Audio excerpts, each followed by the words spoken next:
Warning, the podcast you're about to listen to may contain graphic descriptions of violent acts and injury. Listener discretion is advised. Welcome to the Murder Police Podcast.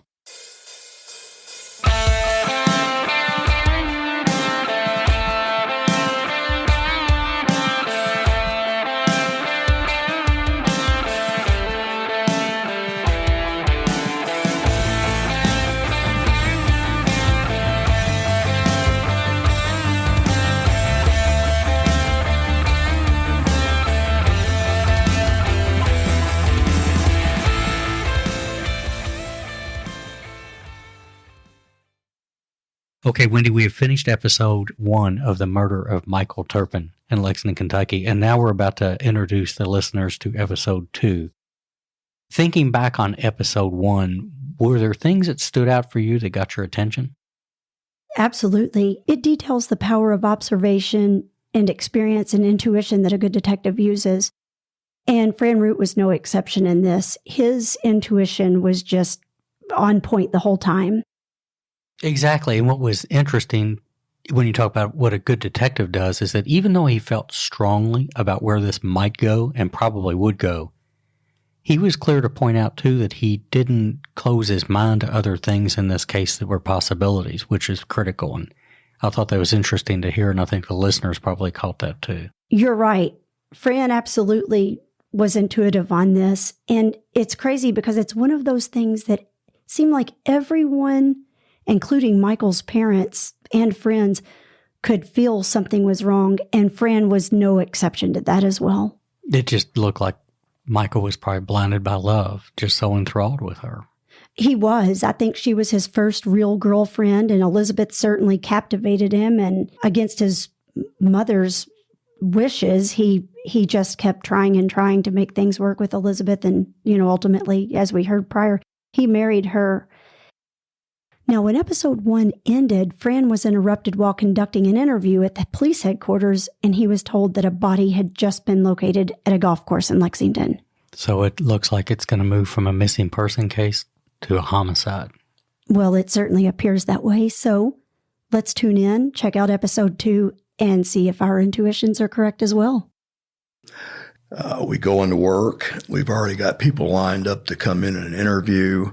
I personally had a friend of Mike's from the band era coming in to see me. And I'm not long into that interview before a detective interrupts the interview and gets me out of the interview room and tells me that they found a body out at Lakeside Golf Course. Now, they found it. Where did they find it? It was in what I call a spillway. It's kind of an overflow pond. This golf course sides up to one of Lexington's large reservoirs, and that's why it's called Lakeside. How close was that to the apartment that he lived at? It was a good ways. I mean, a couple of miles, maybe 3. So how did someone stumble upon him in that pond? It was the workers when they came in that morning, bright and early, and they could see something that was out of place floating, and they realized pretty quickly that it was a body. So this was the next day, after all. So this quickly transpired. So do you go out to that? Do you end your interview with this person and you just say, we've got to continue later? Yeah, I had to tell her that we'd get back to her to go on and just be somewhere where we can find you. We, the entire squad responded out to the golf course as well as the identification people, the crime scene investigation. Now, this was February the 4th. Yes. And it was in the morning. Mm-hmm. And what was the temperature? What was the weather condition? It's February, so it's in the 40s. It's really mild. I would call it wet. I think it had been raining a little bit or misting at least. So you went out there, and what did you discover?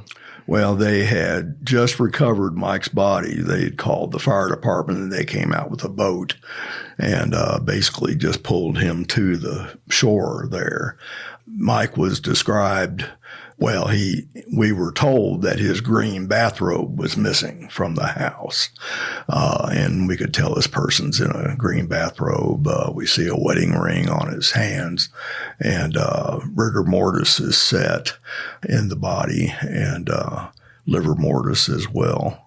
Just real quickly, too, for the audience, rigor mortis, liver mortis, just in simple terms, what are those things and how are they different? Rigor mortis is where the joints of the body will seize up for a certain time period after the body is dead. And it varies greatly on when exactly that is. The temperature in water is different and everything else. Now, liver mortis is where the blood pools in the body.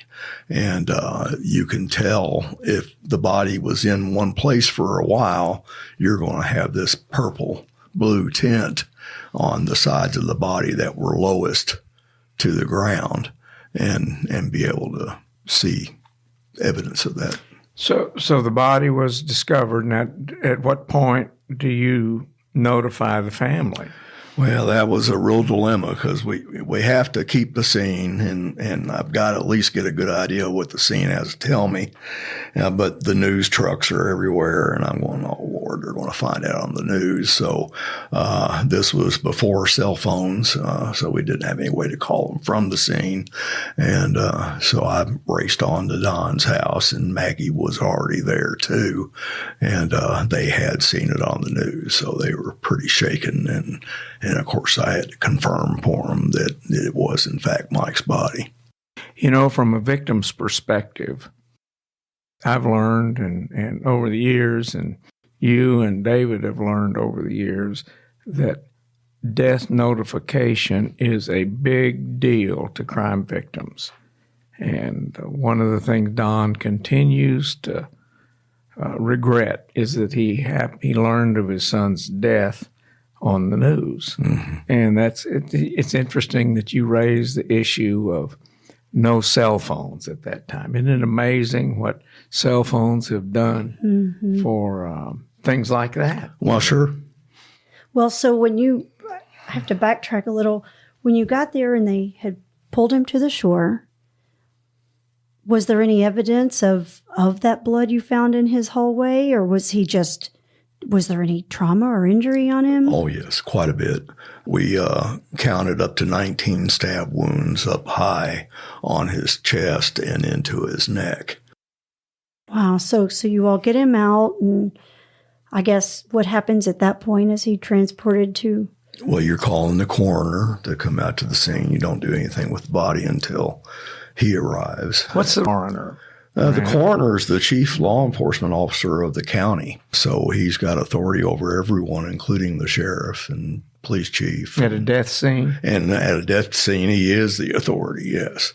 And so you do everything in concert with the coroner's office. And what did he do in this case? Well, he obviously made the death declaration and had Mike's body transported over to the University of Kentucky Medical Center, where at that time we were doing autopsies. Dr. John Hunsaker was the associate chief medical examiner at that time, and he mainly operated out of the University of Kentucky, where the other associate chief operated out of Louisville. Now tell me what the purpose of the coroner is. Excuse me, the medical examiner. Oh, the medical examiner now is a real doctor, which the coroner could be and has been off and on in different places, but they certainly don't have to be. And in this case, Coroner Hager was a mortician, a funeral director, very well known around the county at that time. Then how do they get to be a coroner? What's the process? How do they? Oh, it's an election. Yes, it's purely a running for public office, and there's no built-in qualifications for it.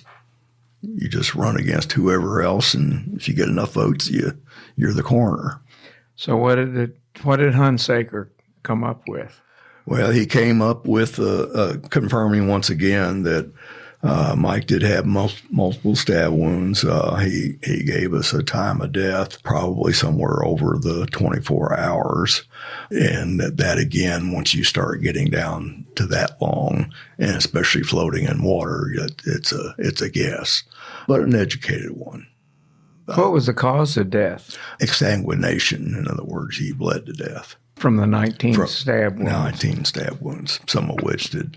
The biggest thing that Dr. John identified to us is that almost all of the stab wounds were very shallow, which was remarkable. They were only an inch, 2 inches deep, but of course that many wounds, and they had hit enough blood vessels to cause them to lose blood over time and die. That information, I guess, was delivered to the family. Yes. And so what happens next in your investigation? Because it's gone now from missing persons to a homicide investigation. Well, it really doesn't change much because, like I say, we were already dealing with it as a homicide, so there wasn't any switching gears or anything. We continued to interview people. We did a neighborhood investigation around a golf course on the chance that maybe someone saw a car pulling in or something to that effect, and really just more or less developing background. We're learning little bits here and there. We learn about a binge that Elizabeth went on with two of the other car salesmen. I think she had sold her first car, and of course that's a good excuse to party. And so she went on an all-nighter with these two male car salesmen and apparently had sex with both of them. So we interviewed them and the people at the dealership and actually saw Karen and Keith there at work.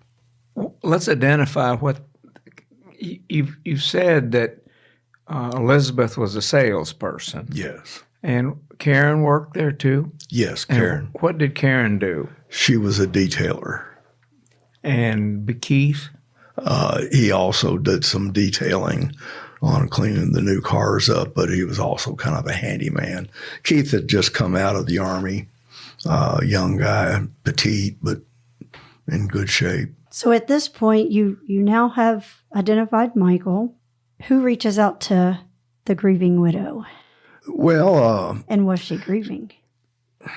She was actually still at the parents' house, and I got the feeling that they didn't want her there, and found out later on that was definitely what they didn't want was her hanging around.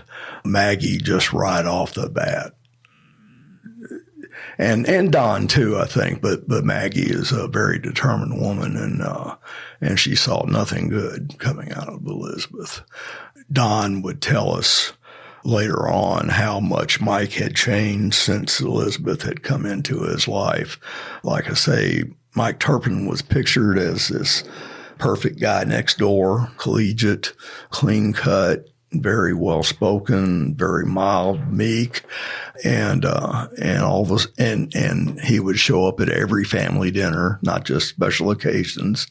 All of a sudden, that stuff started stopping.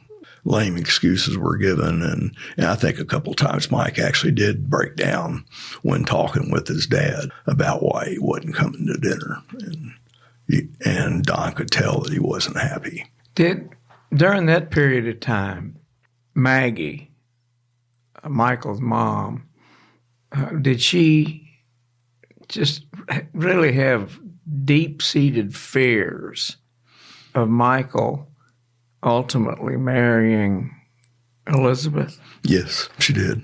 So but he did. And so, as Wendy would say, where do we go from here? Mm-hmm. Well, we do go from there.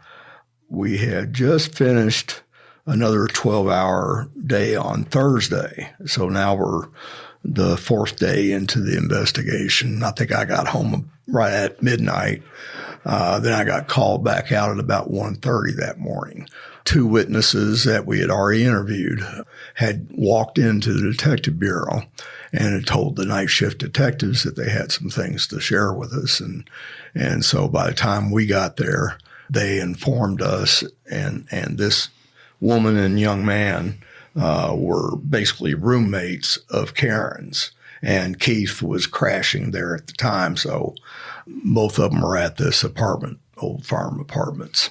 And they were telling us about three things, that the major things was looking out their window and Karen and Keith out at Karen's car, which was an old Chevette with ammonia and several other cleaners scrubbing at the interior of the car. Then they told us about a call from Keith to Doug, which is one of these witnesses that walked in one afternoon, and it was the afternoon that Mike's body was found, that he called him, and he was very excited and animated on the phone and says, "Keith, you got to get my shoes. You got to get my shoes and throw them out. Go to get rid of them." Karen had picked up on this excited conversation over the phone, and she came up and grabbed the phone away from Doug and told Keith, "You need to calm down. Just, you don't be doing that." So that certainly was suspicious. Got our attention, yes. Okay. Did you have an opportunity to look at that vehicle? Yes, we did.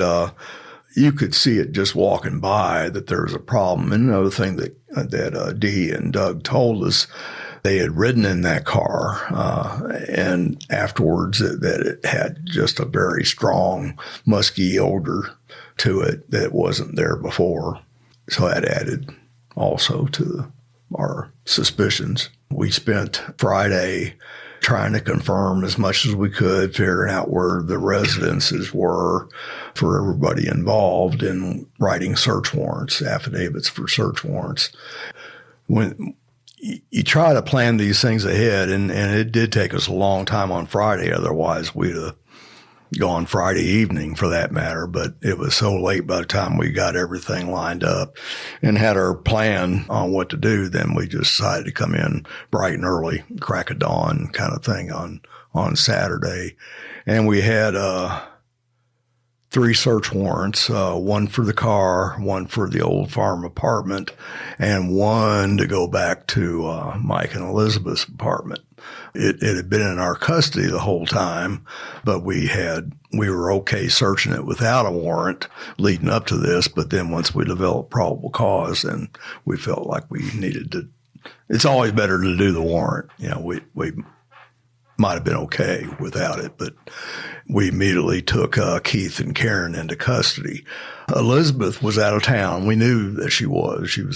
Her lawyer had called us and told us that she was going to Louisville to visit with her family over the weekend, and gave us an address and phone number and everything about where she would be. So we get Karen and Keith down to headquarters, into separate interrogation rooms, and start seeing what they had to say. Keith lawyered up pretty quickly, and so when he did, we had no choice but to discontinue the interview with him. We continued on with Karen. Karen gave us a statement. She talked about Elizabeth talking her and Keith into doing it, told us about going by and trying to get the gun, told us about her and Keith while Karen was staying at her apartment, while Elizabeth was staying at Karen's apartment, and going up to Mike's door, ringing the doorbell. Mike's in his bathrobe, comes to the door, and Keith immediately sets upon him. And Keith had taken paring knives, we later found out, and he got fingerless weightlifting gloves, and he would insert the paring knives out through the finger slots.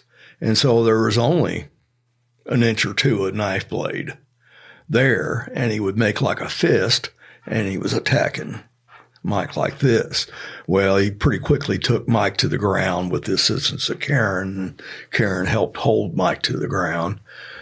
They rolled his body up in a blanket and carried it down the steps, put it into Karen's car, and went to Lakeside Golf Course where they dumped it in the spillway. We placed both Keith and Karen under arrest for murder, and we were getting ready to transport both of them to the jail. Keith blurts out we had him sitting at a desk, and he blurts out and said, "Well, I suppose you want to go by my grandmother's and get those knives." Mike Malone, the first Commonwealth attorney, the first assistant Commonwealth attorney, I had to tell him literally to shut up, that he had invoked his right to a lawyer and could not make statements until we got him one. So still, that was what I would call a pretty good spontaneous utterance. I'd say so. Yeah. So who contacts Elizabeth, or does anybody contact Elizabeth at this point and says, your friends have been talking? Oh, yeah, we do. We had taken out a arrest warrant for Elizabeth Turpin for the charge of murder, called Jefferson County Homicide Squad, asking them to go by, and I think it was her brother's place that they were at, and execute the warrant. So Jefferson County picked her up from the brother's house, and we had Maria Neal dispatched to Louisville to pick her up and bring her back to the Fayette County Detention Center. This cultivated a 90-hour work week for the robbery homicide squad. We had 40-plus officers involved, including the 6 detectives and 4 crime scene technicians. They were 14, 16, 13, 12, one 21-hour day, and then the last one 13 hours, ending with me meeting with the parents and informing them of the arrest. We did 120 witness interviews during that week, 7 crime lab submissions, with 3 crime lab scientists assigned to it. 4 search warrants were executed on 6 different crime scenes. I like to talk about some of the homicides that you go out on, and you just call it a sprint. You show up at 9:00 that night and you're done by 9:00 the next morning. That's considered about as quick as any homicide will go. And that was a very clear no whodunit to it, and plenty of evidence there. But some of them go on for months. But I like to call this one an Ironman marathon, just from you get so tired when you stop to think about it, but normally you don't stop very often. Yeah, I was going to ask if sleep was just optional at this point. It was just optional. And, we finished that 121-hour day that I think maybe I got about 3 hours of sleep on. But then you get to this, at least a preliminary climax of knowing that you've developed your reasonable suspicion and your probable cause, and you've got 3 defendants in custody. And by the time we got done, it was about 10 o'clock at night. I believe we raced each other down to Columbia Steakhouse downtown and got a big old steak and probably a couple of beverages. Adult beverages, no doubt. No doubt. Good way to celebrate. Let me ask you this, because there's a popular TV show called First 48, and you're talking about the sprints and the marathons and everything. Do you put a lot into that on that 48-hour concept or theory? Oh, I think so. I think so, and that's one of the reasons I was so scared on this case, is because we gone well past 48 hours without really being able to sink our teeth into something. We were up to the 4th day of the investigation before we finally had everything clicked together. Gotcha. And you get to that point where you're celebrating having a victory or a good outcome and everything. How's that compare to, for example, the surviving victim's family? What's their perspective? Are they in the same realm with you on that, or no? You would like to think that they would have some kind of relief or even some kind of closure or happiness or whatever that you've put the bad guys into jail. But it didn't bring their son back. And I think, too, they know what's coming, that, it's going to be months and maybe years to get to trial and then a lengthy trial, and they might not get convicted. So I'm afraid it just never ends for the victims. Well, they have to keep reliving it over and over. Yeah. Well, and then there's parole hearings. Mm-hmm. Yeah, and so there's no happy endings for them. To get to that point, Ray, where we're talking about now, where does it go from here once they make that arrest and start that process? Well, these 3 defendants were arrested. All 3 of them were charged with the intentional murder of Michael Turpin. And the murder, they were charged with a murder for profit. Because if you'll remember, Fran, talked about this insurance policy. And in Kentucky, the death penalty is available in only 8 different circumstances. The most egregious of murders, whether it's multiple murder, like Timothy McVeigh killed 167, a murder in the course of a rape or a robbery in the first degree or a burglary in the first degree, just those kind of cases that are just awful, and one of which is a murder for profit. And it was alleged by the grand jury that these people, 3 people, murdered Mike Turpin for his insurance money. And so as a result, the grand jury indicted these people, and it was a death penalty case, which elevates all of the stakes involved in the preparation for trial and all of the rest of it. So at this point, of course, I've been involved with Fran and the police throughout this investigation. I was kind of kept in the loop because unless the prosecutor is kept in the loop, then there's not a good relationship between police and prosecutors, and it makes it harder. So they presented to the grand jury, they were indicted, and then we start looking at the case. Now let me tell you a problem with this case that we noticed right away. You got 3 defendants, and all 3 of those defendants know what happened. And all of them have, as Fran says, lawyered up. They're represented by lawyers. And we can't force them to testify against themselves. So what kind of evidence do we have other than their own testimony that would convict them? None.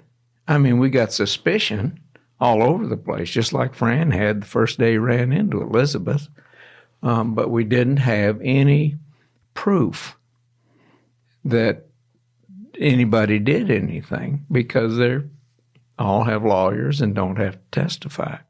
So we had to figure out how are we going to manage this. And so we consult with Fran and the other detectives and the other lawyers involved in the case. And we say, somebody's got to testify about this. And this is where you get into this thing that everybody hates, plea bargaining. And so we had 3 people there. I think we all felt, at least I didn't for sure, but I think all of us felt that none of this would have happened but for Elizabeth Turpin. And so she was our main target. And we all thought, why don't we try to talk to Karen Brown? And so she was represented, and we talked to her attorney and said, we'd like to talk to Karen Brown, your client, because we had a court ruling that didn't allow us to use Karen's statement that Fran had told us about. It was suppressed, so that was out. So we wanted to talk to Karen's lawyer, and we did, and he told us she would be happy to talk to you if you would recommend that she serve 3 years. I told him basically to kiss my ass. That wasn't going to happen. That I would rather that Elizabeth Turpin walked out of there rather than give one of them 3 years. So that Karen Brown was off the table. The other option was Keith. And at this point, we didn't know who did what at the scene. We didn't know who did the stabbing. We didn't know who did the holding down. So I can remember talking to Fran about this, and I said, we got to try to talk to Keith Bouchard, and we don't know what his role is. So we did, and we decided, how can we do this? We haven't even talked to his brother, his twin brother, Kenneth. I said, let's try to get a hold of Kenneth and get him to give us a statement. And I'm not sure how it happened, but Keith learned about that and must have communicated with Kenneth, because we got a call from Keith's attorney, Jennifer, and said, Keith would like to talk to you.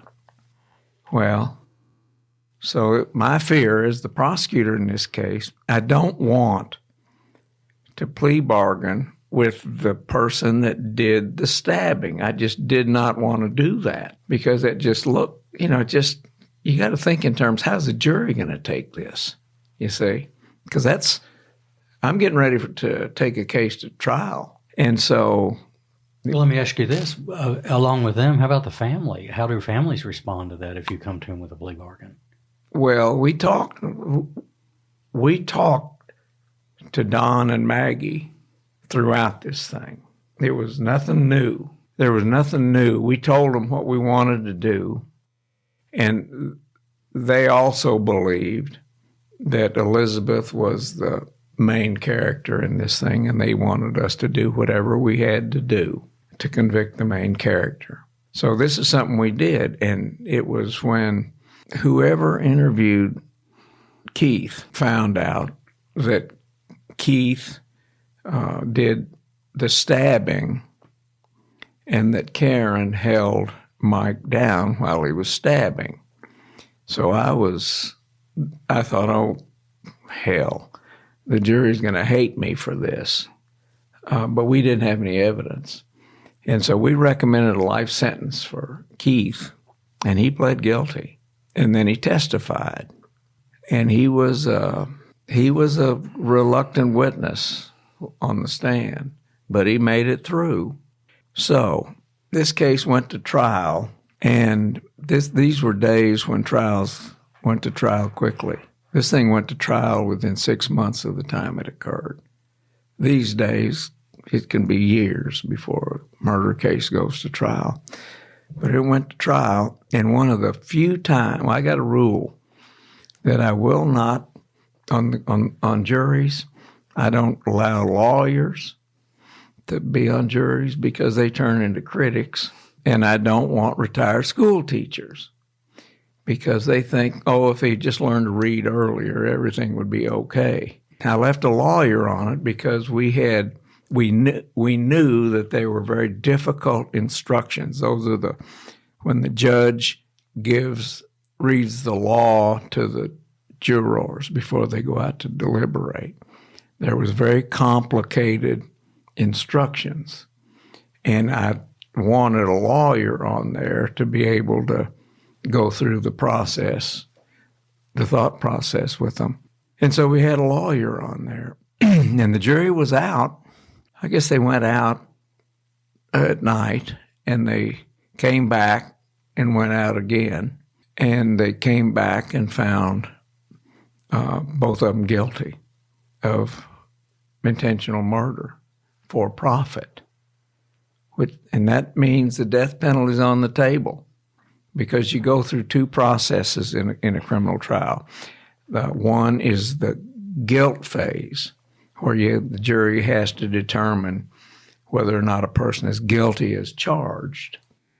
And if they do, then you come back and go through the penalty phase. So we did that, and I can't remember how long they were out, Fran. I think it was longer than on the guilt phase. Mm-hmm. Because the death penalty was on the table. I have had an opportunity to talk to some of the jurors in the years since then. It's only been 30-some. And they'll come up to me on the street and talk to me about it. And the question I had for the jurors was, tell me, did the fact that we let Keith Bouchard plead guilty play any role in your decision? He says, nope. We knew you had to do it, which was refreshing because, that means they were thinking. It was a pretty close vote on the death penalty for Elizabeth Turpin, but they ultimately sentenced she and Karen Brown both to life in the penitentiary, and they have to serve at least 25 years before they're eligible for parole. Now, one of the heartbreaking things about a case like this is the damn parole system, because the Turpin family goes to every parole hearing, and so do I. They will be coming up on the 5th parole hearing that they have to attend. You know, Keith, I think, is sentenced to a serve-out. Means he's in for the rest of his life. The person that'll help him out of prison is going to be the undertaker. Now, we've got the parole hearing for Karen Brown and Elizabeth Turpin coming up. And I'll be there. And I bet Fran will be there. When is that coming up, Ray? In October of 2021. Right around the corner. Mm-hmm. Assuming I'm still alive. Yeah. So this was one of the highest profile cases and trials in the history of Fayette County. The courtroom was packed with old folks and all sorts of conglomeration of types of people. And they would stand in line to get in. It was wild, and it was a decent result on it. Now, how about the family? Listen, the family never gets over it. And I'll tell you something interesting about people and death.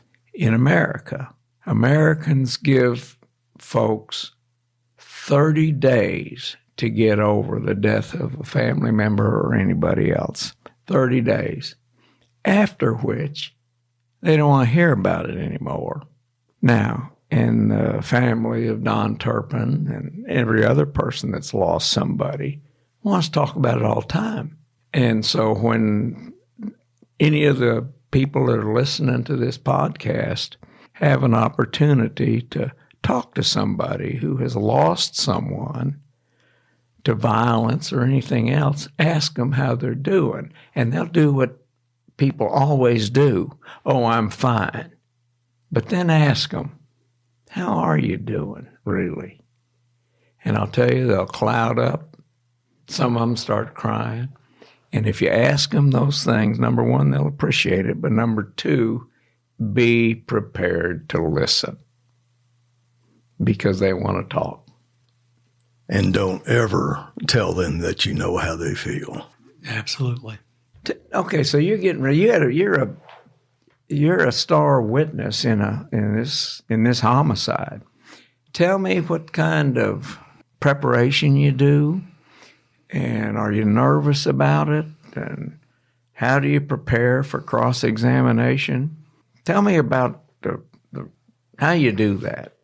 The avenue I like to take is putting together what I call my testimony jacket, where I assemble every piece of paper, every note that I think I might need to remember and talk about during my testimony, both to the prosecutor and plus what may be exculpatory that the defense attorneys want to try to lead me down to. So for the weeks, sometimes even a month before the trial, I'm putting together these copies, and they're copies separate from the case jacket. You know, just get out what I need, and then I can mark them up in any way I want to. I highlight and write notes off to the side. I say, well, that question didn't get answered on that particular memo. Let me go follow up on it. Maybe we need to talk to somebody else more. And I found that 95% of the major cases I ever went to trial on, I never had to open that testimony book. Never had to break it open. Just knowing it was there is kind of like Linus and his blanket. But I think more importantly, it was putting a thing together that. What about getting ready for cross-examination? Those snarling defense lawyers that want you to trip over your tongue. I treat them just like I would the prosecutor. Oh, that bad? Yeah. Well, almost. In court as well as the prosecutor. I always consider myself an independent giver of fact. I'm not on anybody's side, even though I am. I certainly want to see justice come out of it, but I think the more you can come across to a jury that you are independent, you're not going to say anything that it isn't true, and you're not even going to lean it one way or another. No spin, in other words. So, and the other part of that is if you've got a good prosecutor, in this case, we've got a great prosecutor that spends all the time that's necessary with you to prepare you for going on the stand. Worked with many prosecutors that don't even think the police are important in a criminal case. Caught them at times not even reading the case jacket and then just shooting from getting bad results. Well, you won't see that out of Ray, the DA.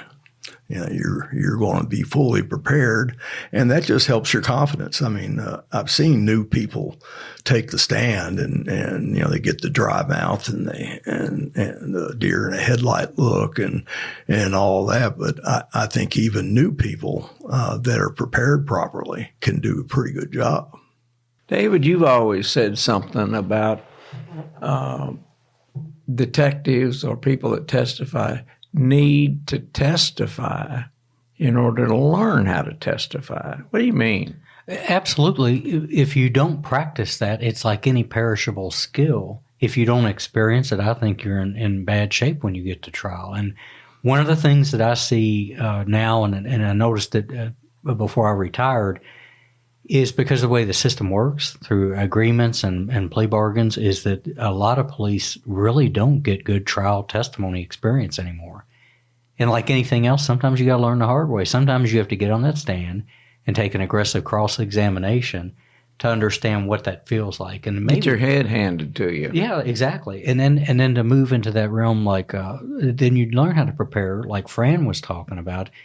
And probably for me, the biggest thing is when Fran was talking about being right in the middle of everything and the objectivity that you display and the fact-finding and giving, to me, that was the trick for me too, because the jury then looks at you and you become harder to shake on cross-examination. As a matter of fact, a lot of attorneys I met would go too far, and the jury would look over and they would almost, I think they were looking at it like, well, that's bullying, because they're just trying to do the right thing. But I know for me, whenever I walked in and went with the case, is that for sure we were prepared. There was no doubt about that.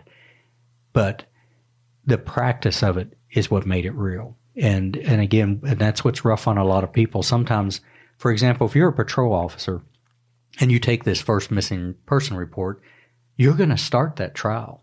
And I used to teach that in report writing. You're going to take the stand. You'll be one of the first people up there.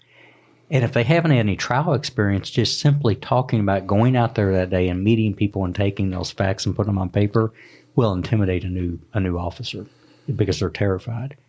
But practice is like anything else. It's a perishable skill. You have to have things thrown at you to know how to catch them or to swing back if it comes to that. But that's a problem I think police face everywhere because the expediency of the system is we don't get on the stand as much as we should. I was a prosecutor in this town for 32 years, and I had the great benefit of working with really professional police.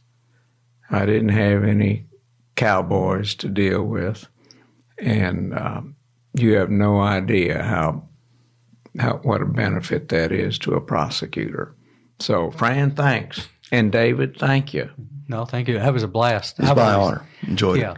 I've always said, and Fran, you can say this too, that because you left with a higher rank than I did, is I have a significant collection of badges. But I've always said there's only one in that display case that really holds a lot of meaning. That's one that says detective, and that's because of the time I spent with Ray in his office. No doubt about that. Yeah, no doubt. Well, we're just sucking up to each other. Ray, here. Sounds like you're the superstar here today. Well, I always liked Fran and David. Well, and I quit recording 2 minutes ago.